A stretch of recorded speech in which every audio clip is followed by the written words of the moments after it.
السلام علیکم ورحمۃ اللہ۔ سامعین، 13 جمادی الثانی ہے، 17 جنوری ہے۔ خبر کا عنوان ہے دارالعلوم دیوبند کے فتوے کو سرکاری کمیشن نے نشانہ بنایا۔ خبر بہت اہم ہے، تھوڑی بڑی ہو جائے گی، اس لیے تفصیل سے سن لیں، پوری ویڈیو آپ دیکھیں تب آپ کو پتہ چلے گا نشانہ کس طرح بنایا ہے اور اس کا صحیح معنوں میں اسلام میں کیا جواب ہے۔ اصل میں کمیشن نے نشانہ بنایا ہے، ایک تو مسئلہ ہے بچے کو گود لینا، گود لینے کے بعد پھر اس کو وراثت میں حصے دار بنانا یا نہ بنانا، پھر جس بچے کو گود میں لے رکھا ہے بالغ ہونے کے بعد اس سے پردہ کرانا نہ کرانا، عورت مرد کی ملی جلی مخلوط تعلیم میں ایک جگہ بیٹھ کر تعلیم حاصل کرنا۔ ظاہر سی بات ہے یہ 4 مسائل اہم ہیں، یہ آئلی مسائل ہیں، گھریلو مسائل ہیں، ان کے بارے میں دارالعلوم دیوبند کا فتویٰ موجود ہے کہ یہ حرام ہیں، جائز ہیں، ناجائز ہیں، مکمل فتویٰ موجود ہے۔ اس فتوے کی آڑ میں کس نے شکایت کس سے کی؟ کمیشن کا نام ہے national commission for protection of child rights, یعنی بچوں کے حقوق کی حفاظت کرنے والا قومی کمیشن، یہ کمیشن کا نام ہے۔ وہاں شکایت تھی کہ اس طرح کے فتوے دارالعلوم کی ویب سائٹ پر ہیں، ان کو ہٹایا جائے کیونکہ یہ سرکاری ضابطوں کے خلاف ہیں۔ اسے کمیشن کا بنیادی اعتراض یہ ہے کہ اس طرح کی معلومات کو عام کرنا قانونی ضابطے کے خلاف ہے۔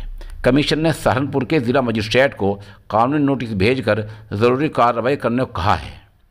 سوال یہ ہے کہ سرکار کی نگاہ میں لڑکا لڑکی خوشی کے ساتھ زنا کر لیں تو یہ جرم نہیں ہے، یعنی بغیر شادی کے ہی آپس میں مل لیں تو کوئی برائی نہیں ہے، جبکہ اسلامی شریعت اس کو غلط قرار دیتی ہے اور اس کو زنا مانتی ہے اور یہ حکم قرآن سے ثابت ہے۔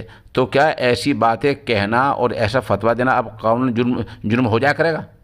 سرکار کی نگاہ میں گھر میں بیٹھ کر شراب پینا جرم نہیں ہے، کوئی برائی کی بات نہیں، حالانکہ اسلامی شریعت شراب کو ہر حال میں گناہ مانتی ہے۔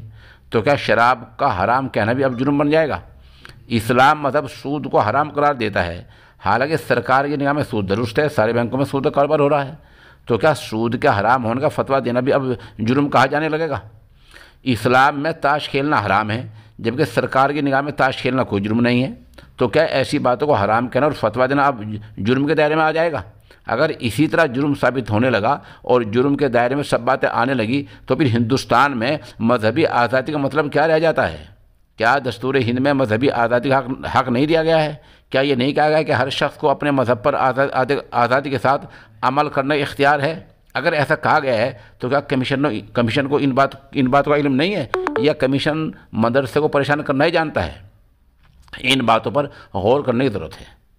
اس بارے میں صحافیوں نے جب دارالعلوم دیوبند کے محتم سے رابطہ کیا تو حضرت محتم صاحب مفتی ابوالقاسم نعمانی دامت برکاتہم نے جواب دیا کہ نوٹس ابھی تک ملا نہیں ہے، اس لیے اس پر کوئی تبصرہ نہیں کیا جا رہا ہے۔ محتم صاحب نے ساتھ یہ بھی کہا کہ دارالعلوم کے فتاوے شریعت اسلامی کی روشنی میں دیے جاتے ہیں اور مذہبی آزادی مستقل چیز ہے۔